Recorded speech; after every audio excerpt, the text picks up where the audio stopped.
Tired of your Excel data looking cramped and unreadable? Let's fix that. First, let's tackle column width. See how this text is getting cut off.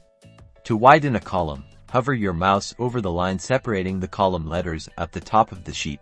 Notice how the cursor changes to a double arrow. Click and drag to the right to manually widen the column until all your text fits perfectly.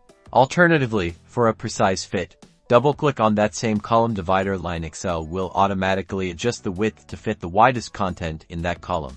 Now, let's adjust row height. Sometimes, your text might wrap within a cell and need more vertical space. Similar to column width, hover your mouse over the line separating the row numbers on the left side of the sheet. Again, the cursor changes to a double arrow. Click and drag downwards to increase the row height. And just like with columns, you can double-click on that row divider line to automatically adjust the height to fit the tallest content in that row. And that's it.